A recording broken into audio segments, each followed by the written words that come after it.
नमस्ते विद्यार्थियों, जोहार, सत श्री अकाल। आप सभी को मेरा यूट्यूब चैनल हिंदी साहित्य ठाकुर पर बहुत बहुत आमंत्रित है।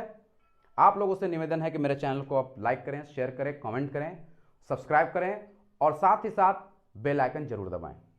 मैं आज का जो विषय लेकर आया हूं, ये एनसीईआरटी द्वारा पाठ्यक्रम कक्षा 12वीं के लिए जो हरिवंश राय बच्चन द्वारा लिखी कविता आत्मपरिचय और एक गीत पर आधारित है। साथ ही साथ यह जो कविता है हरिवंश राय बच्चन की, यह कविता पीजीटी केवीएस के लिए भी बहुत उपयोगी है। इसमें हम लोग देखेंगे पहला भाग में आज कि हरिवंश राय बच्चन के आत्मपरिचय से लेकर उनकी जीवनी, आत्मकथा, उनकी प्रमुख रचनाएं, जीवन वृत्तियां, साथ ही साथ उनका जन्म कहां हुआ था, उनकी मृत्यु कब हुई थी, इन सारे बिंदुओं पर हम लोग आज चर्चा करेंगे पहला भाग में। दूसरा भाग आप लोग के लिए आत्मपरिचय का भावार्थ और एक गीत का भावार्थ लेकर आएंगे। तो चलिए चलते हैं हरिवंश राय बच्चन के जीवन वृत्तियों पर। तो हरिवंश राय बच्चन का जन्म कहां हुआ था, इसको देख लेते हैं कब हुआ था। तो विद्यार्थियों, हरिवंश राय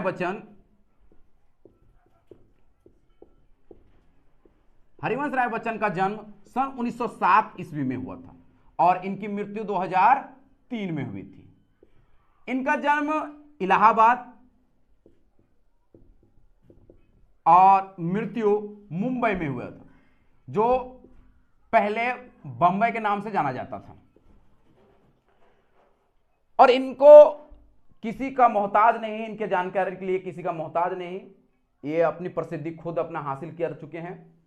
साथ ही साथ आप इनको इस प्रकार से जानते हैं कि इनके पुत्र का नाम अमिताभ बच्चन है, जो भारत के फिल्मी दुनिया में एक नायक के रूप में जाने जाते हैं, महानायक के रूप में जाने जाते हैं। तो चलिए इनके आगे और देखते हैं रचनाओं के बारे में। तो रचनाओं में इनका पहले हम लोग देखेंगे काव्य संग्रह। क्या देखेंगे? काव्य संग्रह। तो काव्य संग्रह क्या क्या है उसको समझिएगा। पहला मधुबाला, जिसका प्रकाशन 1938 में होता है। मधुकलश,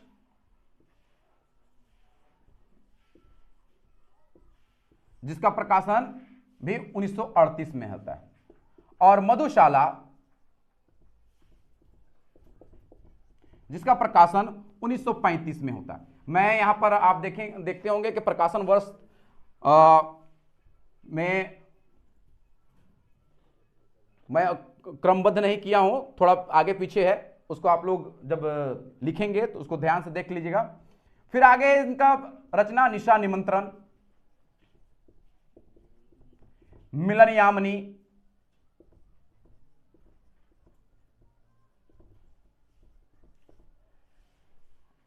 आकुर अंतर,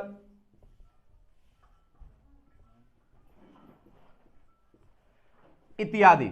इनकी और सारी भी रचनाएं हैं, लेकिन मैं आप लोग को विस्तृत ना जाकर संक्षिप्त में इनका वर्णन कर रहे हैं। फिर आते हैं, यहां तक आप लोग नोट डाउन कर लिए? यदि आप लोग लिख लिए होंगे तो मैं इसको रफ करता हूं और इनकी आगे की रचनाओं को मैं देखने का प्रयास करते हैं। रचनाओं के तौर पर इनमें गद्य विधाओं में इनकी रचना है आत्मकथा, जो 4 भागों में प्रकाशित हुआ है, जिसमें से क्या भूलूं, क्या याद करूं,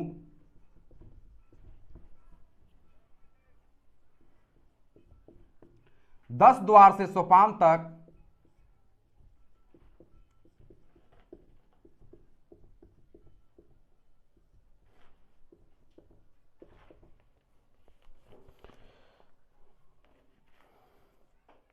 नीड़ का निर्माण फिर,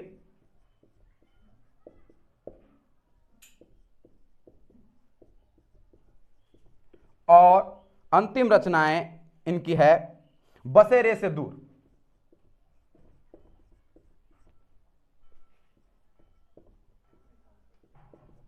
ये इनकी आत्मकथा रचना है।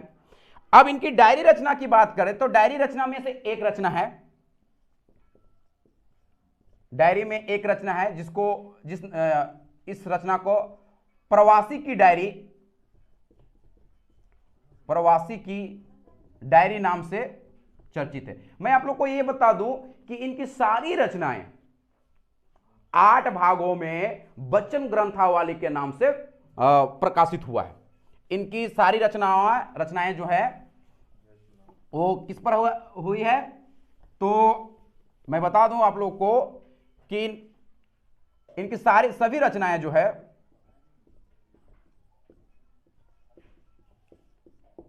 8 भागों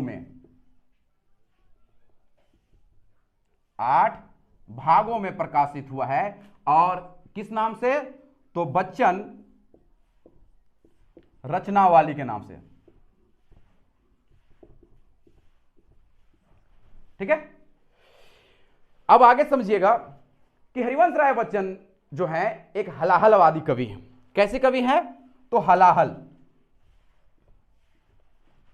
हलाहलवादी कवि हैं।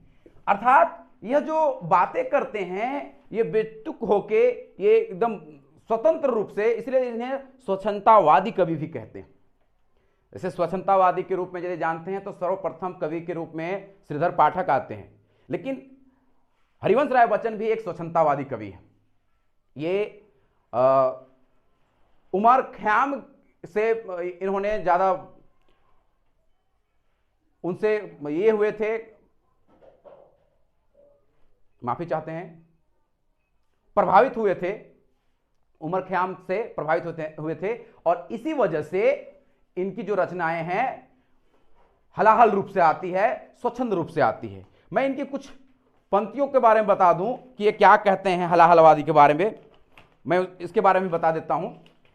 कहते हैं कि सुफियाना सी वे ख्याली मन पर आएगी, सुफियाना सी वे ख्याली मन पर आएगी, एक के बहाने सारी दुनिया से इश्क हो जाएगी। देखिए किस प्रकार से अपनी रचना को प्रस्तुत करते हैं कि मैं तो चला था एक से प्रेम करने के लिए, लेकिन इसी बहाने पूरे दुनिया से प्रेम हो जाता है। आप यदि इनकी आत्मकथा आत्म परिचय की जो कविता है उसमें देखेंगे तो इन्होंने प्रेम का वर्णन किया है और बहुत ही बेखूबी के साथ प्रेम का वर्णन किया है। इनकी और एक दो रचना को आप पंक्तियों को देखेंगे तो कहते हैं कि दुनिया में हूं दुनिया का तलबगार नहीं, दुनिया में हूं दुनिया का तलबगार नहीं, बाजार से गुजरा हूं खरीदार नहीं।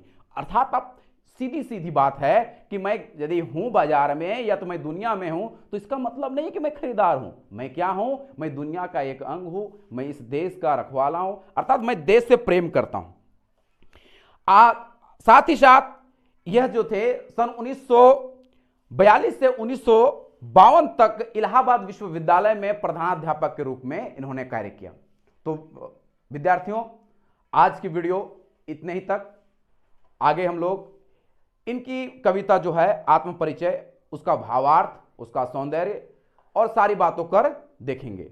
मैं आप लोग से चाहूंगा कि मेरे इस चैनल को लाइक करें, शेयर करें, कमेंट करें, सब्सक्राइब करें।